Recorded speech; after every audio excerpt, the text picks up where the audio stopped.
സ്പെയിനിൻ്റെ രാഷ്ട്രീയ ചരിത്രത്തെക്കുറിച്ച് ആലോചിക്കുമ്പോൾ നമ്മുടെ മനസ്സിലേക്ക് ആദ്യമായി വരുന്നത് കൊളംബസിനെ കുറിച്ചുള്ള ചിത്രമായിരിക്കും. ആയിരക്കണക്കിന് തദ്ദേശീയ ജനതയെ കൂട്ടക്കൊല ചെയ്ത യൂറോപ്യൻ അധിനിവേശ ശക്തിയായ സ്പെയിനിൽ നിന്നും പുറപ്പെട്ട നാവികനായിരുന്നു ക്രിസ്റ്റഫർ കൊളംബസ്. ഇന്ത്യ എന്ന് കേൾക്കുമ്പോൾ ആദ്യമായി പുറം രാജ്യക്കാരുടെ മനസ്സിലേക്ക് ആദ്യം ഓടിയെത്തുക അഹിംസയുടെ പ്രവാചകനായ മഹാത്മാഗാന്ധിയെക്കുറിച്ചായിരിക്കും.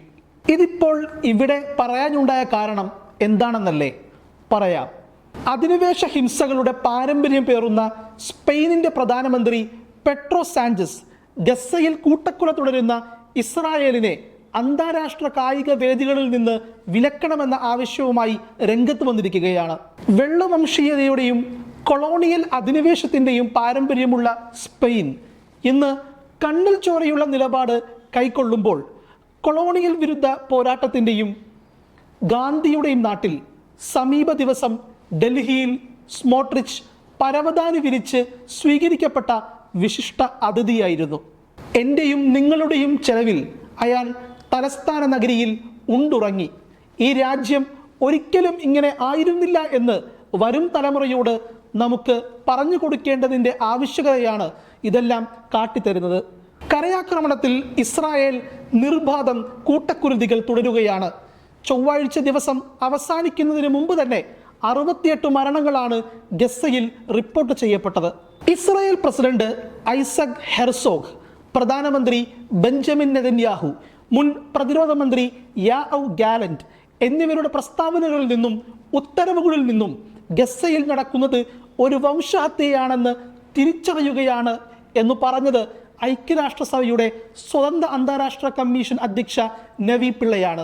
വ്യാപക പ്രത്യാഘാതം ഉണ്ടാക്കുന്ന യുദ്ധോപകരണങ്ങളുമായി ഇസ്രായേൽ സേന ഫലസ്തീനികളെ മനഃപൂർവ്വം കൊന്നൊടുക്കുകയാണെന്ന് റിപ്പോർട്ട് ലോകത്തോട് വിളിച്ചു പറയുന്നുണ്ട്.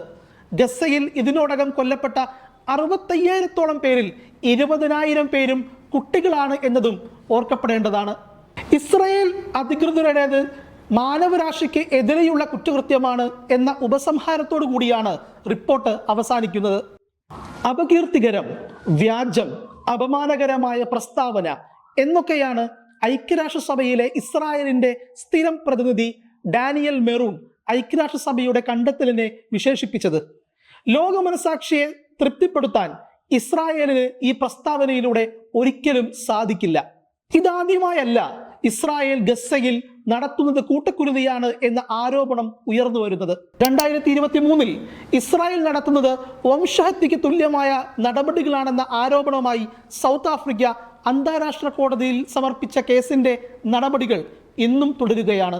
തത്സമയം സംരക്ഷണം ചെയ്യപ്പെടുന്ന വംശഹത്യ എന്നാണ് ഏപ്രിൽ പുറത്തുവന്ന ആംനസ്റ്റി ഇന്റർനാഷണൽ റിപ്പോർട്ടിൽ ഗാസയിലെ കൂട്ടക്കുരുതിയെ വിശേഷിപ്പിക്കുന്നത്. അടിയന്തര നടപടികൾ സ്വീകരിച്ചില്ലെങ്കിൽ സ്ഥിതി നിലവിലുള്ളതിനേക്കാൾ മാരകമായ ഘട്ടത്തിലേക്ക് പ്രവേശിക്കും എന്ന മുന്നറിയിപ്പാണ് പ്രദേശം കേന്ദ്രീകരിച്ച് പ്രവർത്തിക്കുന്ന സന്നദ്ധ സംഘടനകൾ ഇതിനോടകം വ്യക്തമാക്കിയിരിക്കുന്നത്. ഖത്തറിന്മേൽ നടന്ന ഇസ്രായേൽ ആക്രമണത്തോടനുബന്ധിച്ച് ദോഹയിൽ നടന്ന അറബ് രാജ്യങ്ങളുടെ ഉച്ചകോടിയിൽ കൂട്ടായ സായുധ പ്രതിരോധത്തെക്കുറിച്ച് ആലോചിക്കണമെന്ന ആവശ്യം ഉയർന്നുവെങ്കിലും അതിനെക്കുറിച്ച് ഔദ്യോഗിക പ്രഖ്യാപനങ്ങൾ ഒന്നും തന്നെ ഉണ്ടായതുമില്ല. GCC രാഷ്ട്രങ്ങളിലെ പ്രധാനപ്പെട്ട രാഷ്ട്രമായ ഖത്തറിനുമേൽ ഇസ്രായേൽ ആക്രമണം നടത്തിയിട്ടും സയനിസ്റ്റ് രാഷ്ട്രത്തിന് എതിരിൽ ശക്തമായ തീരുമാനങ്ങൾ ഒന്നും തന്നെ ദോഹ ഉച്ചകോടിയിൽ ഉണ്ടാകാതിരുന്നതും വിമർശനങ്ങൾക്ക് വഴിവെച്ചിട്ടുണ്ട്. സമീപനാളിൽ സ്വതന്ത്ര ഫലസ്തീൻ രാഷ്ട്രത്തെ അനുകൂലിച്ചുകൊണ്ട് ഫ്രാൻസ് ഐക്യരാഷ്ട്രസഭയിൽ കൊണ്ടുവന്ന പ്രമേയത്തെ ഇന്ത്യ ഉൾപ്പെടെ 142 രാജ്യങ്ങൾ പിന്തുണച്ചപ്പോൾ അമേരിക്കയും ഇസ്രയേലും അർജന്റീനയും ഉൾപ്പെടെ 10ഓളം രാഷ്ട്രങ്ങൾ അതിനെ എതിർത്താണ് വോട്ട് ചെയ്തത്. എന്തുകൊണ്ടെന്നാൽ UN റിപ്പോർട്ട് പറയുന്നത് പോലെ ഇസ്രായേൽ നടത്തുന്നത് മനുഷ്യരാശിക്ക് എതിരെയുള്ള കുറ്റകൃത്യമാണ് എന്നത് തന്നെ.